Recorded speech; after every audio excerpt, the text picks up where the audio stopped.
ఆంధ్రప్రదేశ్ రాష్ట్రంలో వైఎస్ఆర్సీపీ పార్టీ ఖాళీ కాబోతా ఉంది. జెండా పీకేయటం తథ్యం. ఈ వైఎస్ఆర్సీపీ పార్టీకి ఎవరు నాయకులు వచ్చిందంటే కాంగ్రెస్ పార్టీ నుంచి ఒక్కొక్కరుగా నిదానంగా చేరారు. పార్టీలోకి వైఎస్ఆర్సీపీలోకి నిదానంగా కాంగ్రెస్ పార్టీ నుంచి వచ్చారు. తెలుగుదేశం నుంచి వచ్చిన వాళ్ళు చాలా తక్కువ. ఇప్పుడు వైఎస్ఆర్సీపీ పార్టీ నుంచి నాయకుల నిష్క్రమణ ఎంత వేగంగా జరుగుతుందంటే సూపర్ స్పీడ్లో ఖాళీ అయిపోతూ ఉంది. పదవులు అనుభవించిన వాళ్ళు, రాజ్యసభ సభ్యులు, ఎమ్మెల్సీలు, మాజీ ఎమ్మెల్యేలు, మాజీ మంత్రులు, సీనియర్ నాయకులు ఒకరు కాదు అందరూ ఒక్కొక్కరుగా చాలా స్పీడ్గా ఖాళీ చేసి వెళ్ళిపోతూ ఉన్నారు. వాళ్ళకి అర్థమైపోయింది వైఎస్ఆర్సీపీ పార్టీలో భవిష్యత్తు లేదు, ఈ పార్టీ మళ్ళీ అధికారంలోకి రాదు. ఈ జగన్మోహన్ రెడ్డి అనే వ్యక్తి, ఆయనకి ప్రజాస్వామ్యం మీద గౌరవం లేదు, ఆయన ఒక హిట్లర్ లాంటివాడు. అలాగే తుగ్లక్ పాలన అనేవారు. రాజధాని విషయంలో రాజధానులు మార్పు చేసింది మహమ్మద్ బిన్ తుగ్లక్. తుగ్లక్ తర్వాత అటువంటి తుగ్లక్ పాలన, తుగ్లక్ వ్యవహారము, రాజధానిలో అప్పటికే 10,000 కోట్లు ఖర్చు పెట్టి రాజధాని నిర్మాణం జరిగి తర్వాత తను కూర్చునే సీటు, తను కూర్చునే కార్యాలయము, సెక్రటేరియటు, శాసనసభ అన్నీ ఉపయోగించుకుంటూ, హైకోర్టును ఉపయోగించుకుంటూ రాజధానిని మార్చడం అనేది అదొక దుశ్చర్యగా రాజకీయ నిపుణులు భావిస్తున్నారు. ఇక ఈ క్రమంలో అనేక మంది కులాలకు అతీతంగా ఒక్కొక్కరుగా జారుకుంటున్నారు. ఇక పెద్ద నాయకులు పోయినప్పుడు గ్రామాల్లో, మండలాల్లో ఎవరు ఉండరు. ఎందుకంటే పదవే పరమావధి, అధికారంలో లేకపోతే పనులు జరగవంటే గ్రామాల్లో, మండలాల్లో వాళ్ళకి కావాల్సింది ఏంటి? MDO, tahsildar, police station. ఈ 3 కార్యాలయాల్లో వాళ్ళకి పనులు జరగనప్పుడు గ్రామాల్లో, మండలాల్లో ఎవరు ఒక్కరు కూడా అధికారంలో లేని పార్టీలో ఉండటానికి సిద్ధపడరు. ఇక నాయకుడే తలకాయ లేనప్పుడు మొండానికి ఏముంటుంది? ఆ జాబితాలో తీవ్రంగా నష్టపోయి అవమానానికి గురైన చిలకలూరుపేటకు చెందిన మర్రి రాజశేఖర్ కమ్మ సామాజిక వర్గానికి చెందినవాడు. ఆ కమ్మ సామాజిక వర్గానికి చెందడం వల్లే ఆయన అవమానాలకు గురయ్యాడు. ఆయనకి పదవి రాలేదు. కనీసం ఆయనకి ఆ జగన్మోహన్ రెడ్డి ఇంటర్వ్యూ కూడా కరువైంది. పోనీ ఆయన ఇంటర్వ్యూ దొరకలేదంటే సకల శాఖలు నిర్వహించే, సర్వము తానై వ్యవహరించే సజ్జల రామకృష్ణారెడ్డి కూడా, ఆయన కూడా ఈయన కలవటానికి సమయం ఇచ్చేవాడు కాదు. ఇక ఈయన జగన్మోహన్ రెడ్డి చిలకలూరుపేట వెళ్ళినప్పుడు అక్కడ ఈయన్ని మర్రి రాజశేఖర్ని ఒప్పించి అక్కడ విడదల రజని, ఆమె బీసీ సామాజిక వర్గం, ఆమెకి సీట్ ఇస్తూ ఈయన బహిరంగంగా జగన్మోహన్ రెడ్డి ఒక ప్రకటన చేశాడు. అందరూ విన్నారు, పత్రికల్లో వచ్చింది, మీడియాలో వచ్చింది, సొంత ఛానల్ సాక్షి పేపరు, సాక్షి ఛానల్లో వచ్చింది. ఇక్కడ చిలకలూరుపేటలో మర్రి రాజశేఖర్ విడదల రజని గెలిపిస్తున్నాడు, విడదల రజని ఎమ్మెల్యే అవుతుంది, అన్న మర్రి రాజశేఖర్ నేను ఎమ్మెల్సీ చేసి ఆయనకి మంత్రివర్గంలో స్థానం కల్పిస్తున్నాను అని చెప్పి ప్రకటించాడు. జగన్మోహన్ రెడ్డి చెప్పుకునేది ఏంటంటే మాట తప్పను, మడమ తిప్పను. ఆయన చేసేవి రెండూ చేయడు. మాట మీద ఎప్పుడూ గౌరవం ఉండదు, మడమ తిప్పుతూనే ఉంటాడు. మాట తప్పుతుంటాడు, మడమ తిప్పుతుంటాడు. మర్రి రాజశేఖర్ ప్రభుత్వం ఏర్పడిన తర్వాత ఆయన ఎమ్మెల్సీ ఆశించాడు, మంత్రి పదవి ఆశించాడు. వరుసగా ఎమ్మెల్సీల నామినేషన్లు జరుగుతూ ఉన్నాయి, ఎమ్మెల్సీలు ఎన్నికలు అయిపోతూ ఉన్నాయి. 2019లో ప్రభుత్వం అధికారంలోకి వచ్చింది, ఎమ్మెల్సీ రాజశేఖర్కి ఎక్కడ ఎమ్మెల్సీ రాలా. ఇక ఆఖరికి రేపో మాపో ఇంకా 2023లో ఇక ఆఖరి దశలో ఎమ్మెల్యే కోటా కింద ఈ మర్రి రాజశేఖర్కి ఎమ్మెల్సీ పదవి ఇచ్చాడు. అది కూడా ఇష్టంగానే. ఆయననేమో అవసరానికి వాడుకున్నాడు, యూజ్ అండ్ త్రో. మర్రి రాజశేఖర్ని ఉమ్మడి గుంటూరు జిల్లాకి వైఎస్ఆర్సీపీ పార్టీ అధ్యక్షుడిగా 9 నెలలు వాడుకున్నారు. ఎందుకంటే కమ్మ సామాజిక వర్గం అధికంగా ఉండే గుంటూరు జిల్లాలో ఇతరుల వల్ల కాదని చెప్పి ఆయన వాడుకున్నారు. కబుర్లు చెప్పాడు, బహిరంగ ప్రకటన చేశాడు. రాజశేఖర్ని ఎందుకు పనికి రాకుండా వాడుకుని వదిలేశాడు. మర్రి రాజశేఖర్ 2004లోనే చిలకలూరుపేట నుంచి ఎమ్మెల్యేగా గెలిచాడు. మళ్ళీ 2009లో కాంగ్రెస్ పార్టీ తరఫున పోటీ చేసి ఓటమి చెందాడు. 2009లో పత్తిపాటి పుల్లారావు గెలిచాడు తెలుగుదేశం పార్టీ తరఫున. సరే, రాజశేఖర రెడ్డి మరణానంతరం జగన్మోహన్ రెడ్డి పార్టీలో చేరాడు మర్రి రాజశేఖర్ 2010లో. ఇక ఆయన్ని నమ్ముకుని ఆయన వెంట తిరిగాడు. 2014లో పోటీ చేస్తే 2014లో కూడా పత్తిపాటి పుల్లారావు ఆయన ఎమ్మెల్యేగా గెలవటం, ఆయన మంత్రివర్గంలో స్థానం, వ్యవసాయ శాఖ మంత్రి అయ్యాడు. ఇక 2019లో మర్రి రాజశేఖర్ పోటీ చేద్దాం అనుకున్నాడు. ఈయనేమో ఏకంగా నేను మంత్రి చేస్తా అన్నాడు. ఎందుకు రాజశేఖర్ అన్న, నువ్వు ఎమ్మెల్యే ఈ మంత్రి ఎందుకు? విడుదల రజని ఎమ్మెల్యేనే కదా అయ్యేది, నువ్వు మంత్రి అవుతావు ఎందుకు, నువ్వు ఆమెను గెలిపించు అంటే గెలిపించాడు. ఇక ఆ విధంగా నిర్లక్ష్యానికి గురై తీవ్ర అవమానంతో కుంగిపోతున్న మర్రి రాజశేఖర్ ఆయన గమనించాడు, ఇక ఇక్కడ భవిష్యత్తు లేదు, ఈ పార్టీలో అవమానం భరించే కంటే గౌరవప్రదంగా ఎక్కడైనా వేరే పార్టీలో చేరదామనే ఆలోచనలో ఆయన తెలుగుదేశం పార్టీ నాయకులు వారి నుంచి ఆహ్వానం వచ్చినట్టుగా, ఎందుకంటే మర్రి రాజశేఖర్ ప్రజల్లో మంచి గౌరవం ఉంది, పద్ధతి గలవాడు, ఎప్పుడూ కూడా చంద్రబాబు నాయుడిని వ్యక్తిగతంగా కానీ లేకపోతే తెలుగుదేశం నాయకులను వ్యక్తిగతంగా విమర్శించడం లేదు. అట్లాగే సాక్షి ఛానల్ నుంచి స్క్రిప్ట్ వచ్చేది, సాక్షి పేపర్ నుంచి స్క్రిప్ట్ వచ్చేది.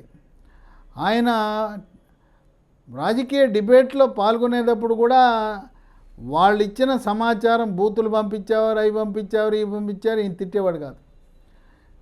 అందుకే ఆలస్యమైంది. 2023 దాకా ఆయన ఎందుకు పదవి ఇవ్వలేదంటే ఆయన ఎవరిని కూడా తెలుగుదేశం పార్టీ నాయకుల్ని, చంద్రబాబు నాయుడిని, లోకేష్ని బూతులు తిట్టలేదు కనుక పదవి ఇవ్వలేదు. అంటే ఆయన కొన్ని సాంప్రదాయాలకు కట్టుబడి ఉన్న వ్యక్తి మర్రి రాజశేఖర్. ఆయన పూర్వపు రాజకీయాలని ఆకలింపు చేసుకున్న వ్యక్తి. ఈ బూతుల పంచాంగం, బూతుల మంత్రులు ఏదో అడ్డదారిలో ఎవరినో తిడితే పదవి అటువంటివి మనకొద్దు. మనం ఇచ్చి పుచ్చుకునే ధోరణిలో గౌరవం ఇద్దాం, గౌరవం పుచ్చుకుందాం. ఏదైనా ఉంటే సిద్ధాంతాలు, విధానాలపై చర్చ జరగాలి కానీ ఈ విధంగా వ్యక్తిగత విమర్శలు చేయటం సమంజసం కాదని భావించే వ్యక్తి మర్రి రాజశేఖర్. మరి ఆయన చంద్రబాబు నాయుడు ఆయన్ని ఆహ్వానించడంలో ఆశ్చర్యమేముండదు. ఎందుకంటే నిన్నగాక మొన్న ఏలూరులో డిప్యూటీ ముఖ్యమంత్రిగా పనిచేసి వైద్య ఆరోగ్య శాఖ మంత్రిగా పనిచేసిన ఆళ్ల నాని, కాపు సామాజిక వర్గానికి చెందిన ఆళ్ల నాని తెలుగుదేశం పార్టీలో ప్రవేశించాడు. అందువల్ల మర్రి రాజశేఖర్ ఇప్పుడు రాబోయే కాలంలో 2027 నాటికి నియోజకవర్గాల పునర్విభజన జరగబోతూ ఉంది. ప్రస్తుతం ఉన్న 175 నియోజకవర్గాలు 225 కాబోతున్నాయి. ప్రతి పార్లమెంటు నియోజకవర్గంలో 2 నియోజకవర్గాలు పెరగబోతున్నాయి. ఇంకోటి ఏంటంటే 3వ వంతు సీట్లు మహిళలకు రిజర్వేషన్లు జరుగుతున్నాయి. మండలాల పరిధులు, నియోజకవర్గాల పరిధులు మారబోతూ ఉన్నాయి. కొన్ని ఎస్సీ సీట్లు, ఎస్టీ సీట్లు పెరగబోతున్నాయి. ప్రస్తుతం ఉన్న కొన్ని ఎస్సీ సీట్లు ఓసీ అవుతాయి, కొన్ని ఓసీ సీట్లు ఎస్సీ కాబోతున్నాయి. ఇన్ని పరిణామాలు జరుగుతున్న తరుణంలో మర్రి రాజశేఖర్ని చంద్రబాబు నాయుడు సముచిత స్థానం ఇచ్చి, ఆయన ఎవరితో ఘర్షణ పెట్టుకునే వ్యక్తి కాదు. అందువల్ల మర్రి రాజశేఖర్ లాంటి వ్యక్తులు రావటం వల్ల వైఎస్ఆర్సీపీ పార్టీ దాదాపు గుంటూరు జిల్లాలో నీరు గారిపోవటమే, ఇక దిక్కు మొక్కు లేదు. ఇక అక్కడున్న విడుదల రజని కూడా, ఆమె కూడా పక్క చూపులు చూస్తూ ఉంది. ఎందుకంటే ఆమె స్వగృహ, ఆమె రాజకీయంగా రంగప్రవేశం చేసింది తెలుగుదేశం పార్టీలోనే. విడుదల రజని మొదట్లో పత్తిపాటి పుల్లారావు శిష్యురాలు. పత్తిపాటి పుల్లారావుతో పాటు మహానాడుకు వచ్చి ఆమె గొప్పగా చంద్రబాబు నాయుడిని, తెలుగుదేశం విధానాలని పొగుడుతూ బీసీలను ఆదరించే ఏకైక పార్టీ తెలుగుదేశం పార్టీ అని గొప్ప ప్రసంగం కూడా చేసింది. తర్వాత గురువుకే పంగనామాలు పెట్టే విధంగా ఆమె సీటు కూడా ఆశించింది.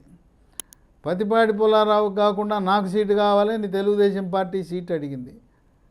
ఇక అక్కడ తెలుగుదేశం పార్టీలో సాధ్యపడిన తరుణంలో వైఎస్ఆర్సీపీ వాళ్ళు ఆమె గ్యాలం వేశారు. ఆమె వెళ్ళింది. మళ్ళీ ఆమెను కూడా అవమానం పాలు చేశారు. చిలకలూరిపేటలో ఉంటే మాత్రం గెలిచే అవకాశాలు కాస్తో కూస్తూ ఉండేవి. ఆమెను తీసుకెళ్ళి గుంటూరు వెస్ట్కు తరిమేశారు. అంటే ఆమెను ఉద్దేశపూర్వకంగా ఓడగొట్టాలనే గుంటూరు వెస్ట్కి పంపారు. ఎందుకంటే గుంటూరు వెస్ట్ అనేది తెలుగుదేశం పార్టీకి కంచుకోట. గుంటూరు వెస్ట్లో ఉన్న సామాజిక వర్గాలు ఏమున్నాయి? కమ్మ సామాజిక వర్గం ఉంది, కాపు సామాజిక వర్గం ఉంది. రెండూ కలిసి ఈ కూటమి జనసేన, తెలుగుదేశం, బీజేపీ మూడు కలిసి ఉన్నప్పుడు ఆ గుంటూరు వెస్ట్ కంచుకోట. అక్కడికి పంపించి కొత్త నియోజకవర్గం, కొత్త వ్యక్తులు, అక్కడ ఉందంతా కాపు నాయకులు, కమ్మ నాయకులు, కాపు ఓటర్లు, కమ్మ ఓటర్లు. ఈమెను ఎవరు పట్టించుకుంటారు? ఓడిపోయింది. ఆమె మనస్సులో బాధ ఉన్నది. నన్ను కావాలని ఓడగొట్టాలని కొంతమంది నాయకులు, ఆమెకి సజ్జల రామకృష్ణారెడ్డి మీద కూడా అక్కసు ఉన్నది. ఈయనే నన్ను రాజకీయంగా పతనం చేయడానికి, నన్ను ఓడగొట్టడానికే ఓడిపోయే నియోజకవర్గాన్ని ఏరి కోరి ఎంపిక చేసి గుంటూరు వెస్ట్కి పంపాడని చెప్పి ఆమెలో ఒక భావన ఉంది. ఏమైనా అక్కడ చిలకలూరుపేటలో ఉంటే కలిసి వస్తే అక్కడే కాస్తో కూస్తో గెలిచే అవకాశాలు ఉన్నాయా భావన ఆమెలో ఉంది. కనుక మర్రి రాజశేఖరు తదుపరి చిలకలూరుపేటలో విడుదల రజని కూడా పక్క చూపులు చూస్తూ ఉందనే ఆలోచన ఉంది. ఆమె తెలుగుదేశం పార్టీలో చేరుతుందా? ఆమె అక్కడ చేరకపోతే భర్త తరపున కాపు సామాజిక వర్గం వాళ్ళు జనసేనలో చేరే అవకాశం ఉంది. వీళ్ళిద్దరు చేర్చుకోకపోతే భారతీయ జనతా పార్టీ వాళ్ళు చేర్చుకుంటారు. కనుక విడుదల రజని కూడా మర్రి రాజశేఖర్ తర్వాత ఈ కూటమి పార్టీలో ఏదో ఒక పార్టీలో చేరే అవకాశం ఉంది. అసలు వైఎస్ఆర్సీపీ పార్టీ ఆనవాళ్ళు లేకుండా, జాడ లేకుండా, ఒక్క తలకాయ కూడా పార్టీ సమావేశాలు పెట్టడానికి నియోజకవర్గంలో ఒక పెద్ద తలకాయ లేకుండా చేయాలనే వ్యూహంతో కూటమి నాయకులు ముందుకు సాగుతున్నారు. ఎంత ఏమైనా ఆ బూతులు పంచాంగం మాట్లాడే బూతుల మంత్రులు లేదా కొంతమంది దుష్టశక్తులు ఉన్నారు వైఎస్ఆర్సీపీలో. వాళ్ళను మాత్రం 3 కూటమి పార్టీలు చేర్చుకునే ప్రసక్తి లేదు. ఆ జాబితాలో ఎవరున్నారంటే ఉమ్మడి కృష్ణా జిల్లాలో పేర్ని నాని, కొడాలి నాని, వల్లభనేని వంశీ, జోగి రమేష్, తర్వాత అంబటి రాంబాబు, రోజా, ఇలాంటి వాళ్ళు ఎట్టి పరిస్థితుల్లో కూడా కూటమి పార్టీలో చేర్చుకోకూడదనే నిర్ణయానికి వచ్చారు. ఇక మిగతా వాళ్ళందరినీ కూడా వాళ్ళు వస్తానంటే వాళ్ళ యొక్క గుణగణాలను బట్టి, ప్రవర్తనను బట్టి వాళ్ళని తీసుకుని ఒక 50 సీట్లు పెరుగుతున్నాయి. కనుక మరి పార్లమెంట్ సీట్లు కూడా పెరిగే పని అయితే ఒక 5-6 సీట్లు, లోక్సభ సీట్లు కూడా పెరిగే అవకాశం ఉంది. ఆ విధంగా ప్రతి ఒక్కరిని మనము వాళ్ళకి రాజకీయంగా అవకాశం కల్పించవచ్చు అనే ఉద్దేశంతో చంద్రబాబు నాయుడు కూటమి పార్టీలను బలోపేతము చేస్తూ వైఎస్ఆర్సీపీ పార్టీని అడ్రస్ కోల్పోయేలా చేయాలని అక్కడుండే నాయకత్వం, మంచి నాయకులందరూ కూడా అక్కడున్న వాళ్ళని అయస్కాంతంలా ఈ కూటమి పార్టీలు ఆకర్షించాలనే ఆలోచన కూడా ఉంది. ఇక వాళ్ళకు కూడా తెలుసు, సరే అధికారంలో ఉన్న పార్టీకి వెళ్తే పనులు జరుగుతాయి, మనకు గౌరవం కాపాడబడుతుంది, ఎందుకు ఈ దిక్కుమాలిన వైఎస్ఆర్సీపీ పార్టీలో ఉండటమని నాయకుల్లో కూడా ఒక ఆలోచన వచ్చింది. ఇక త్వరలో పార్టీ ఖాళీ అవటం తథ్యం, జెండా పీకేయటం తథ్యం. ఇక కాంగ్రెస్ పార్టీనా షర్మిల అధ్యక్షురాలుగా ఉన్న ఇంకా ఆంధ్రప్రదేశ్ రాష్ట్ర ప్రజలకు కోపం పోలా. ఈ ఆంధ్రప్రదేశ్ రాష్ట్రాన్ని, తెలుగు తల్లిని గొడ్డలు పెట్టి నరికేసిన కాంగ్రెస్ పార్టీని మనం క్షమించకూడదు. మనం ఈ భూమి ఆకాశాలు ఉన్నంత వరకు ఆంధ్రప్రదేశ్ గడ్డపై కాంగ్రెస్ పార్టీ ఉండకుండా చేయాలని చెప్పి నేటి తరం, ఇంతకుముందున్న వాళ్ళు పెద్దలు, ప్రస్తుత తరం కూడా ఈ ఆంధ్రప్రదేశ్ రాష్ట్రానికి దుస్థితి పట్టించడానికి గల కారణమే కాంగ్రెస్ పార్టీ అని తీవ్ర ఆగ్రహావేశాలతో కాంగ్రెస్ పార్టీతో ఉన్నారు. 2029లో జమిలీ ఎన్నికలు జరుగుతాయి. జమిలీ ఎన్నికల్లో 225 సీట్లకు గాను 220 సీట్లు, ఒక 4-5 సీట్లు అటు ఎవరో ఒకళ్ళు ఏదో ప్రమాదవశాత్తు యాక్సిడెంట్లుగా గెలుచుంటుంది తప్పనిచ్చి 3 పార్టీలు 220 సీట్లు, ఎంపీలు అయితే 25 ఉంటే 25 సీట్లు పెరిగితే మొత్తం హోల్సేల్గా అన్ని లోక్సభ సీట్లను గెలిచే వ్యూహంతో ముందుకు సాగుతున్నారు. ఈ సాక్షి పేపరు, టీవీ, దానికి అనుబంధంగా ఉండే మరికొన్ని ఛానల్స్ ఉన్నాయి. జగన్మోహన్ రెడ్డి అనుబంధ ఛానల్స్ ఉన్నాయి. జగన్మోహన్ రెడ్డికి అనుబంధంగా ఒక 50 సోషల్ మీడియా ఛానల్స్ ఉన్నాయి. వీళ్ళందరూ కూడా ఇక్కడ చంద్రబాబు నాయుడికి, పవన్ కళ్యాణ్కి, బీజేపీ మధ్యలో నారద పాత్ర పోషించాలని, వాళ్ళ మధ్య దూరం పెంచాలని, వాళ్ళు 2029లో 3 పార్టీలు కలిసి పోటీ చేయకుండా తంపులు పెట్టాలని ప్రయత్నిస్తున్నారు. ఈ ఛానల్స్ కానీ, శాటిలైట్ ఛానల్స్ కానీ, యూట్యూబ్ ఛానల్స్ కానీ ఎన్ని ప్రయత్నాలు చేసినా అక్కడ కేంద్ర నాయకత్వం మోదీ, అమిత్ షా, అలాగే పవర్ స్టార్ పవన్ కళ్యాణ్, చంద్రబాబు నాయుడు, ఈ ముగ్గురు కూడా ఒకే ఒక దృఢ నిర్ణయంతో ఉన్నారు. ఎవరు ఏం చెప్పినా, ఎన్ని జరిగినా, ఏం జరిగినా, ఎవడున్నా ఎవడు పోయినా ముగ్గురు కలిసి పోటీ చేస్తున్నాం. నేను బతికున్నంతకాలం నాకు కేంద్రంలో ఢిల్లీకి వెళ్ళే ఆసక్తి లేదు. నాకు ఏది కూడా వద్దు. నా జీవిత లక్ష్యం ఆంధ్రప్రదేశ్ రాష్ట్రాన్ని స్వర్ణాంధ్రగా, వికసిత ఆంధ్రప్రదేశ్గా రూపుదిద్దటమే అని చెప్పి తుది శ్వాస వరకు ఆంధ్రప్రదేశ్ రాష్ట్ర ముఖ్యమంత్రి ఎవరంటే చంద్రబాబు నాయుడే. 2వ స్థానం deputy chief minister power star Pawan Kalyan. లోకేష్కి డిప్యూటీ చీఫ్ మినిస్టర్ ఇచ్చే ప్రసక్తే లేదని స్పష్టత ఇచ్చారు. లోకేష్ని ముఖ్యమంత్రి పెట్టే ఆలోచన లేదు. భువనేశ్వరి, చంద్రబాబు నాయుడు ఇద్దరు కూడా పవర్ స్టార్ పవన్ కళ్యాణ్ని పెద్ద కుమారుడిలా భావిస్తున్నారు.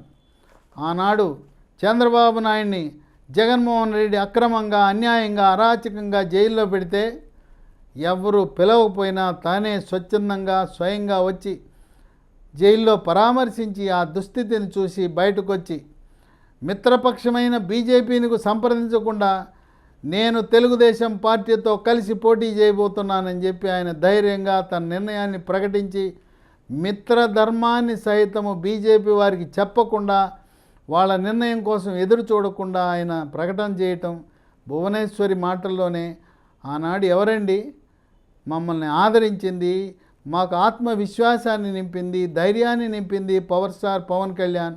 ఆయనే మాకు పెద్ద కుమారులా భావిస్తామని చెప్పి వాళ్ళు చెబుతున్న తరుణంలో కొంతమంది లోకేష్ ముఖ్యమంత్రి, లోకేష్ డిప్యూటీ ముఖ్యమంత్రి అని చెప్పి ఈ ఛానళ్ళు, శాటిలైట్ ఛానళ్ళు వాళ్ళు, సోషల్ మీడియా వాళ్ళు ఉద్దేశపూర్వకంగా కావాలని ఒక యాగి సృష్టిస్తున్నారు.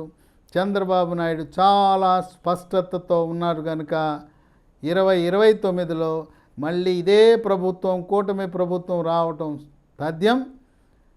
ఇది ఇప్పుడు ఏర్పడిన ప్రభుత్వం 5 ఏళ్ల ప్రభుత్వం కాదు, 10 ఏళ్ల ప్రభుత్వం. ప్రభుత్వ ఉద్యోగులకు కూడా అర్థమైపోయింది ఇది జగన్మోహన్ రెడ్డి లాగా 5 ఏళ్లకు పోయే ప్రభుత్వం కాదు, 10 ఏళ్ళు ఉంటుంది. కనుక మనం చిత్తశుద్ధితో, అంకిత భావంతో ప్రభుత్వ ఆదేశాలను తూచా తప్పకుండా పాటించకపోతే అటువంటి ప్రభుత్వ ఉద్యోగులను కంపల్సరీ రిటైర్మెంట్ అంటే నిర్బంధ రిటైర్మెంట్ చేసే ఆ వెసులుబాటుని సుప్రీంకోర్టు కల్పించిందని తెలుసుకుని ఉద్యోగస్తులు కూడా చక్కగా చంద్రబాబు నాయుడు ఇచ్చిన ఆదేశాల మేరకు వారి పనితీరును ప్రదర్శించడం అనేది విశేషం. ఇక మరి రాజశేఖర్తో ఇలా ప్రారంభం, దాని తర్వాత విడుదల రజని, అట్లాగే విజయవాడలో వెల్లంపల్లి శ్రీనివాసరావు, ఇలా అనేక మంది ఆంధ్రప్రదేశ్ రాష్ట్రంలో ఉండే వైఎస్ఆర్సీపీ నాయకులు ఒక్కొక్కరుగా వాళ్ళు దారులు వెతుక్కుంటున్నారు. పార్టీని ఏ పార్టీకి వెళ్తే బాగుంటుందని వాళ్ళ హితులతో, సన్నిహితులతో, కుటుంబ సభ్యులతో, అనుచరులతో చర్చలు జరుపుకుని ఒక్కొక్కరుగా వైఎస్ఆర్సీపీ పార్టీని వీడి ఆ జెండా పీకేయటం త్వరలో జరగబోతున్నదని చెప్పి ఈ రాజకీయ విశ్లేషకులు పూర్తి విశ్వాసంతో, నమ్మకంతో ఈ యొక్క వైఎస్ఆర్సీపీ భవిష్యత్తు 1979లో ఆనాడు విజయభాస్కర్ రెడ్డి, రాజశేఖర్ రెడ్డి, ఇక్కడ కృష్ణా జిల్లాలో పిన్నమనేని కోటేశ్వరరావు లాంటి హెమీలు పెట్టిన పార్టీ రెడ్డి కాంగ్రెస్. ఇందిరాగాంధీకి వ్యతిరేకంగా ఇందిరా కాంగ్రెస్, వీళ్ళందరూ కలిపి రెడ్డి కాంగ్రెస్ ఎలా అయితే పతనమైందో, భస్మమైందో, కాలగర్భంలో కలిసిపోయిందో, అదే పందాలో వైఎస్ఆర్సీపీ కూడా కనుమరుగు కాబోతుందని రాజకీయ విశ్లేషకులు దృఢంగా విశ్వసిస్తున్నారు.